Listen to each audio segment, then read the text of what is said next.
ഇറാനിലെ ജനങ്ങൾ അതീവ ജാഗ്രതയിലാണ്. ഏത് നിമിഷവും ഇറാനെ US ആക്രമിച്ചേക്കുമെന്നാണ് അന്താരാഷ്ട്ര മാധ്യമങ്ങൾ റിപ്പോർട്ട് ചെയ്യുന്നത്. അതിനിടയിൽ ഇറാനിലെ ജനങ്ങൾക്ക് ഫോണിൽ വന്ന ഒരു സന്ദേശം ഏറെ ആശങ്കയുയർത്തുന്നുണ്ട്. US പ്രസിഡന്റ് പ്രവൃത്തികളിൽ വിശ്വസിക്കുന്നയാളാണ്, കാത്തിരുന്ന് കാണൂ എന്ന സന്ദേശമാണ് ഫോണിലേക്ക് എത്തിയത്. ഇതാണ് ജനങ്ങളെ ഭീതിയിലാഴ്ത്തുന്നത്. ഇറാനിലെ ആയിരക്കണക്കിന് ആളുകളുടെ മൊബൈലിലേക്കാണ് തിങ്കളാഴ്ച അജ്ഞാത സന്ദേശം ലഭിച്ചത്. പേർഷ്യൻ ഭാഷയിലായിരുന്നു സന്ദേശമെന്നും ഇറാൻ ഇന്റർനാഷണൽ വാർത്താ ഏജൻസി റിപ്പോർട്ട് ചെയ്യുന്നു. ഇറാനുമേൽ സൈനിക ആക്രമണം നടത്തുന്നതിന് ആലോചിക്കുന്നതായി കഴിഞ്ഞ ദിവസം ട്രംപ് പ്രഖ്യാപിച്ചിരുന്നു. ഇതിന് പിന്നാലെയാണ് സന്ദേശം എത്തിയത്. ഇതാണ് ആശങ്ക ഉയർത്തിയത്. 15 ദിവസത്തിനകം ആണവ കരാറിൽ തീരുമാനമെടുക്കണം, ഇല്ലെങ്കിൽ ഇറാനെ ആക്രമിക്കുമെന്നാണ് ട്രംപിന്റെ മുന്നറിയിപ്പ്.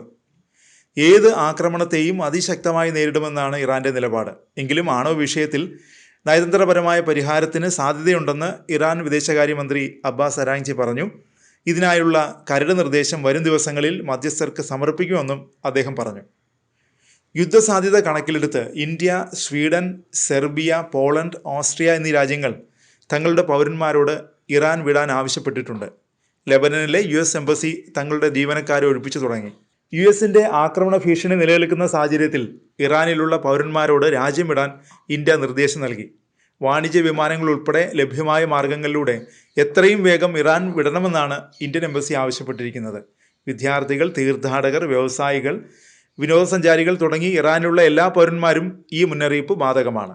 ലഭ്യമായ ഗതാഗത സൗകര്യങ്ങൾ ഉപയോഗിച്ച് ഇറാനിൽ നിന്ന് പുറത്തു കടക്കണമെന്നാണ് നിർദ്ദേശത്തിൽ പറയുന്നത്. പ്രതിഷേധ പ്രകടനങ്ങൾ നടക്കുന്ന സ്ഥലങ്ങളിൽ പോകാൻ പാടില്ല, അവിടെ നിന്ന് വിട്ടുനിൽക്കുക. പ്രാദേശിക മാധ്യമങ്ങൾ വഴിയുള്ള വാർത്തകൾ ശ്രദ്ധിക്കുകയും ഇന്ത്യൻ എംബസിയുമായി നിരന്തരം സമ്പർക്കം പുലർത്തുകയും ചെയ്യണം. പാസ്പോർട്ട്, ID കാർഡുകൾ ഉൾപ്പെടെയുള്ള യാത്രാരേഖകൾ എപ്പോഴും കൈവശം വെക്കേണ്ടതാണ്. ഇറാനിലുള്ള ഇന്ത്യൻ പൗരന്മാർ എംബസിയിൽ പേര് വിവരങ്ങൾ രജിസ്റ്റർ ചെയ്യണം. അടിയന്തര സാഹചര്യത്തിന് ബന്ധപ്പെടേണ്ട നമ്പറുകളും ഇമെയിൽ ID-യും എംബസി നൽകിയിട്ടുണ്ട്. അതേസമയം ഇറാനുമായുള്ള ആണവ ചർച്ചകൾ വ്യാഴാഴ്ച ജനീവയിൽ നടക്കും.